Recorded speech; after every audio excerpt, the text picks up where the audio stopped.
سلام حبيباتي، ان شاء الله تكونوا بخير وعلى خير وبصحه جيده وانتم تشوفوا هذا الفيديو.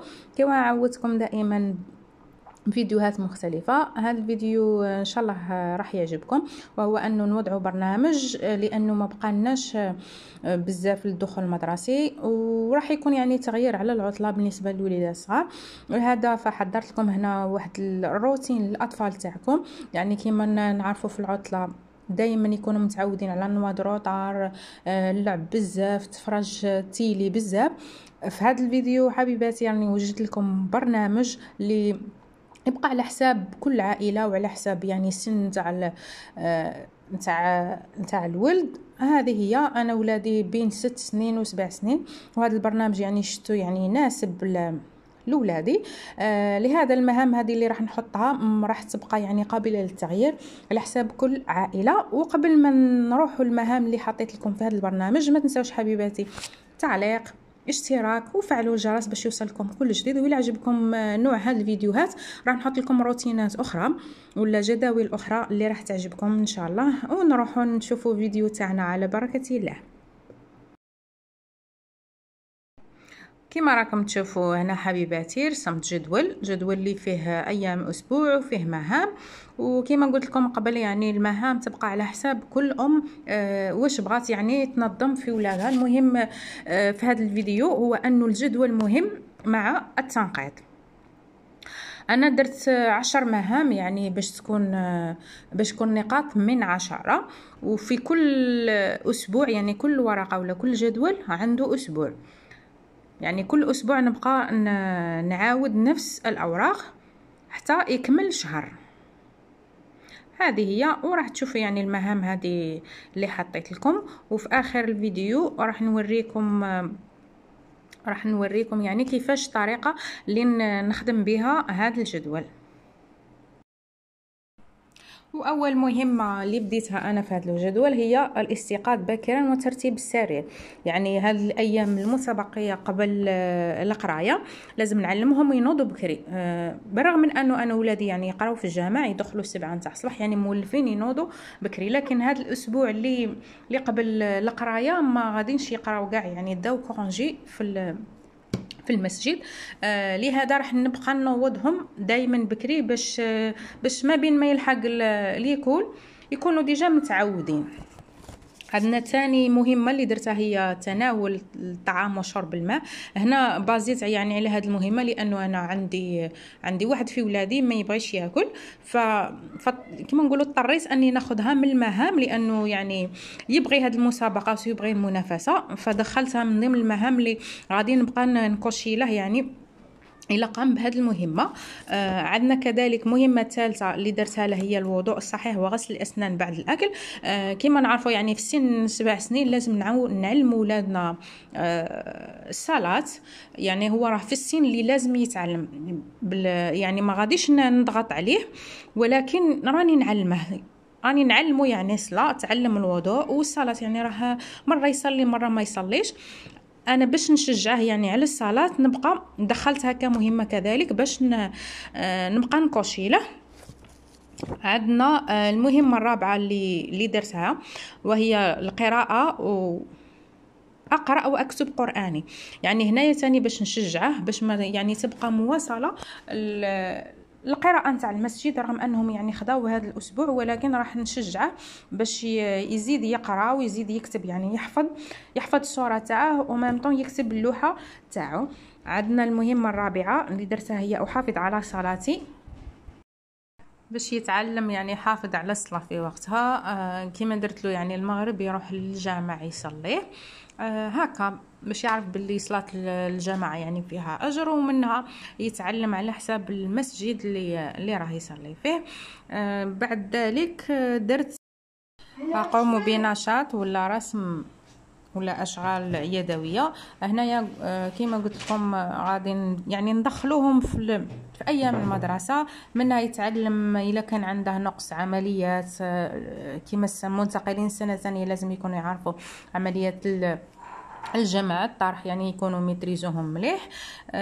وبالنسبه للسنه اولى إما صغار عندي سنة أولى لازم يكونوا يعرفوا الأرقام، يعرفوا الحروف. هادو كاملة راني نحضرهم فيهم في هذه الأيام المتبقية، وإن شاء الله يكون خير مع بداية الدراسة. عندنا المهمة الأخرى وهي اللعب مع الإخوة. هنايا راني محضرت لكم فيديو يعني الألعاب، يعني فيهم ألعاب اللي غادي تكون مشاركة بالإخوة يلعبوا مع بعض، وأنا في راني يعني نعاونهم باش تكون هناك ترابط ولا تلاحم الإخوة.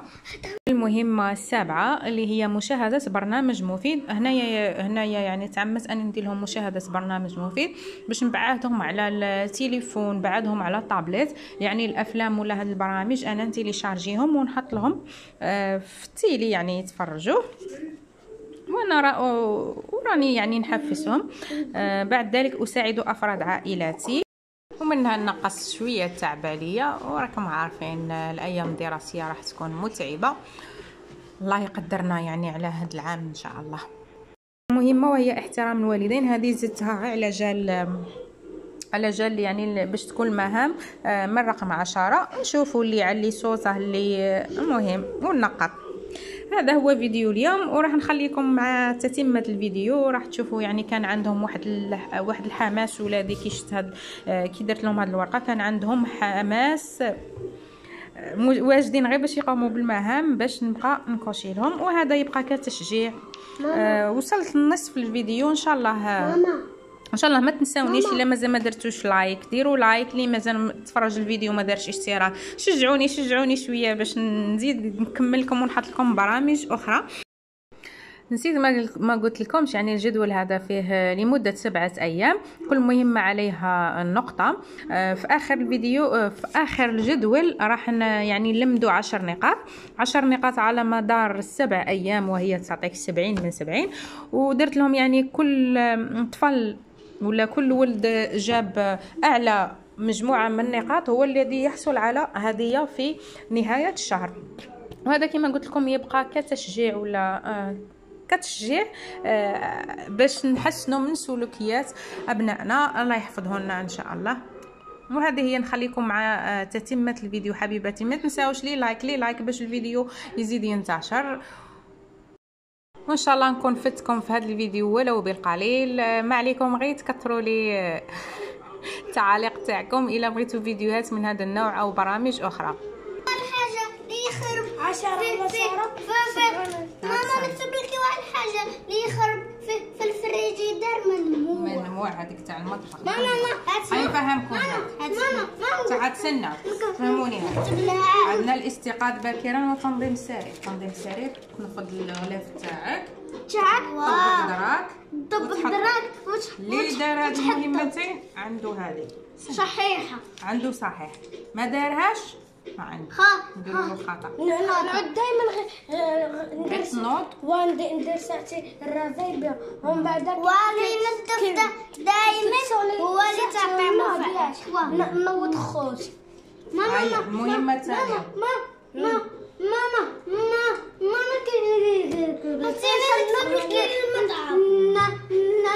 نشوف الضوء هي نصلوا. ماما روحي ايام بعد مورا استنى لو كان كمل قحاته هو اللي تولي عنده 70 من 10. خاطش كل مهمه هذه مثلا اليوم يكمل الشهر عنده هديه وشي صاي. عندنا ترتيب السرير مليون باش يشري ترتيب السرير ما رتبوش عنده هنا خطا. الخطا زائد الصحيح يعطيك خطا، معناتها ما دار واحد. هذه المهمه الاولى. المهمه الثانيه تناول الطعام وشرب الماء. نشوفوا اسكو يكمل الطبسيه، ياكل فطوره في الوقت، ما ياكلش، نعطوه صحيح. ما ياكلش في الوقت كيكون لا كي نحطوا الفطور واش ياكل معانا ولا ما ياكلش. خلاص الا ما كلاش معانا نديروا له خطا، الا كلا معانا نديروا له صحيح. ماما انا ناكل معاكم. نجو الوضوء الصحيح. اسكو يعرف يتوضا ما يعرفش.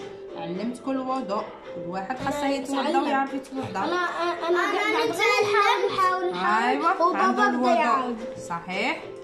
غسل الاسنان صحيح. ماشي اسنانه والخطا ياكل الصحيح، تولي عندك صحيح وخطا، يعني المجموع تعطيك خطا، خاصك تجيبو جوج صح باش تجي صح. صحيح. وانا غير هنايا اقرا واكتب قراني، اكتب لوحتك، تحفظ صورتك. ماما نقول لك سؤال حاجه، هذا من صليت معك لا قال لك وحافظوا على صلاتي، اذكرك تصلي ماش تصلي، صلي مره، المهم على حسب النهار اللي نشوفك فيه صليت ندير لك صحيح. اقوم بنشاط رسم او اشغال يدويه، رسم الوان مائيه كيما انا عندي. اشغال يدويه تابوت انا كيما انا كيجي بابا نخدموا هاد السلاح. اللعب مع اخواتي، تسكت تلعب مع خوتك، ما تلعبش. خوتي كنا نلعبوا الكره ياك، وحسن جا يلعب معانا، لعبنا الماتش. هيا نكوشو. راك تعاون في الدار، مثلا كنت تاكل تخلي طبسيك ولا زلافه فوق الطابله، وحنا نكونوا ديجا كملنا، ماما تكون رفدت الماعز تخلي طبسيك، هنا ماشي هي خطأ. تحط حدا الثاني. ادم خطأ. الا خليتو ندير لك في هذاك النهار خطا، هذا احد. ادم هذا اثنين ثلاثة حتى السبع ايام، حتى الجمعة. الربيعاء عنكمل خميس جمعة السبت جمعة وسبت. نقول لك احترام الوالدين، اذكرك تعلي صوتك، ما تعليش، تحترمهم، تأدي الواجبات اللي يقولوا لك، بقات على صح وخطا.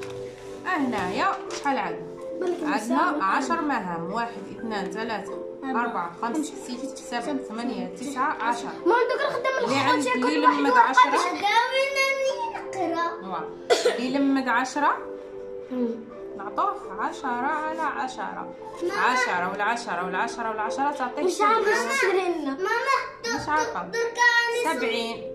عندنا الشهر فيه 4 أسابيع. ماما دركاني قريت صليت القران، درك قرايتي ونطبق الحواله ونسيق كاع الحاله وخلاص.